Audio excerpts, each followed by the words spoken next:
Hello and welcome in another Mind Mastery video. For today's subject, I've chosen a question of who am I in a general sense, not in a personal sense. And to answer this question, which very often can be quite an important question for some people, as it defines our place in the world, defines our identity and who we are or who we think we are. And in order to answer this question, we might want to choose several different approaches. We might want to choose spirituality or religion or philosophy, or we can simply look in a kind of objective manner on what we do and what defines our identity. So, from the phenomenological point of view, the very fact of asking ourselves this question of who am I, this act of asking ourselves this question actually provides us with experiencing the I.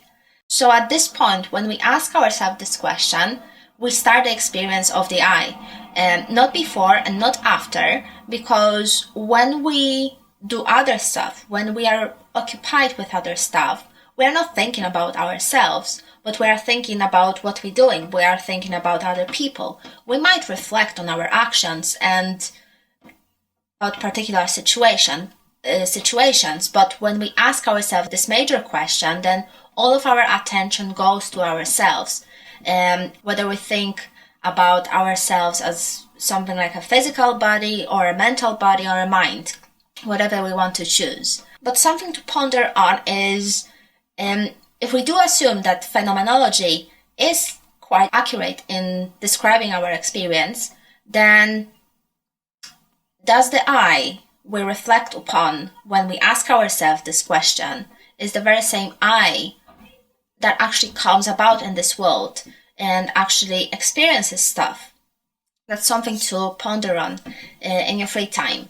But to move on from just a simple philosophy and questions that we cannot really answer, current social circumstances are quite competitive and individualistic. And it all means that we should be striving towards what is the best for us, whether it's, improving our career or getting some qualifications or developing healthy habits, healthy diet, and such. So basically, most of our attention very often goes to ourselves, but without really reflecting on who we are, but rather what the social circumstances impose upon us, what is right for us, what we should be doing. And in the meantime, of course, each person shares the very same goal of increasing pleasure and diminishing suffering. So whatever pleasure means for an individual, it's something to personally define.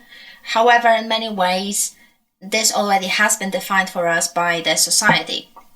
However, the point I'm trying to make is that the way everything works is that we are led into believing that we are each kind of separated I, very individualistic and cut off from everything and everyone, in a way that there is our own personal mind, which is our, private sphere, and out there is, society, other people, and various activities in which we can engage.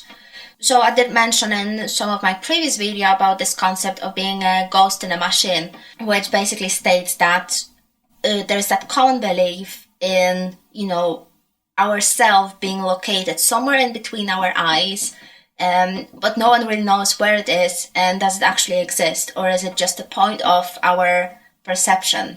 However, what is missing in all of these assumptions and ideas is the very fact that there's no self or there's no I without an actual experience. So to explain, the very fact of perceiving the world and sensing what is happening around us, such as, temperature or different smells and sounds, and what we can perceive in a visual sense, all of this contribute to our own personal experience.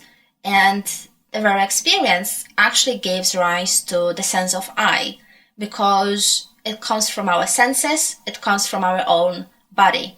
And despite probably, very popular notion that we are separated from our experience, if not all of these experiences, and if not our perception, there wouldn't be I, because there would be nothing to feel, nothing to sense.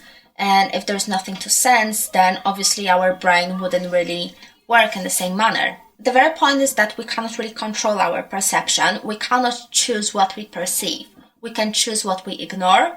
We can choose what we don't pay attention to, but it's very different to controlling our perception.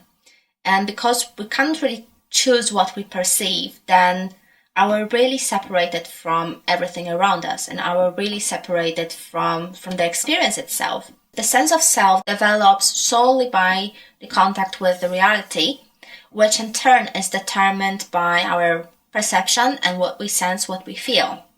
At this point, we don't really have much control.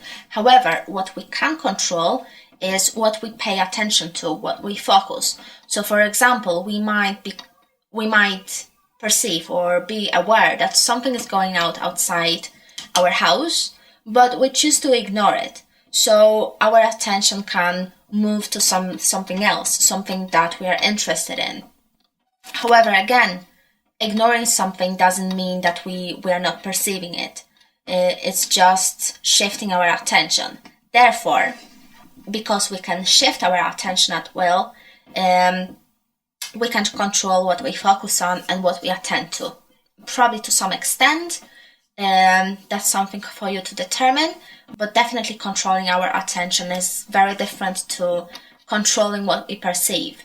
So again, the sense of I develops by the contact with the reality, including the social world, other people, and different products that the society offers, such as entertainment, art, science, books, education, what we can do in our free time, what we can do for a living, and such. So, as I've mentioned, because we can choose what we attend to, what we focus on, we can choose what we do with our time. We can choose what we do in our spare time, what we do for living, what we like, what we dislike.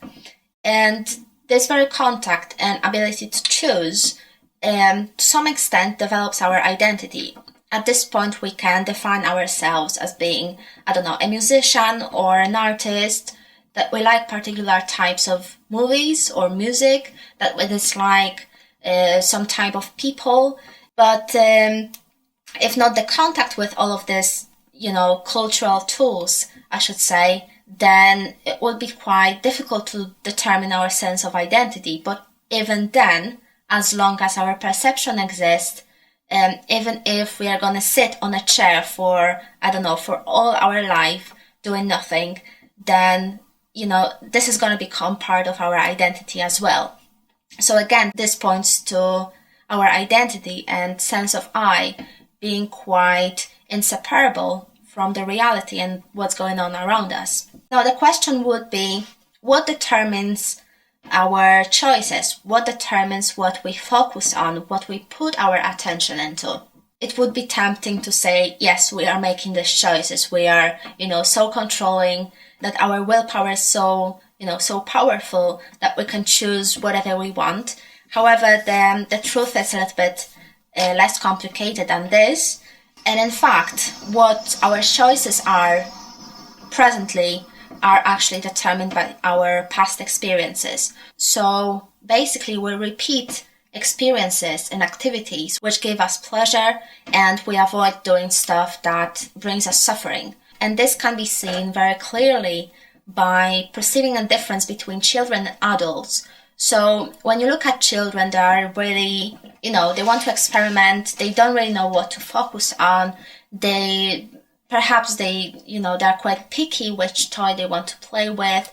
They might, do really random stuff because they are testing what's bringing them pleasure and what allows them to avoid the suffering. When you look at adults usually have a determined set of favorite activities, hobbies, their likes and dislikes. It's very rare, at least for me, to observe adults who experiment a lot with different things and different activities, because usually there's no time to experiment with everything on the first place, and secondly, many adults are actually quite bored with doing anything. So as children, experiment and test their reactions to different activities, eventually they pick a specific set of activities that gives them, pleasure, comfort, what makes them feel, good about themselves and about, being alive in this world in the first place. And only then, as they grow older, these habits, I should say, will become more persistent and more kind of visible. They become, part of someone's identity, someone's sense of self, how they, experience the world, how they reason about things and other people. So as a conclusion, I hope my argument presented this idea of being, inseparable part of our experience, inseparable part of, our reality and the social world, and that in order to answer the question of who am I, we have to consider all our experiences. We have to consider how is our relationship with the reality, how is our relationship with other people, and all social tools that are available to us, such as different activities, entertainments, and what we want to do in our spare time. So I hope you enjoyed it, and I'll see you in the next video. Thank you.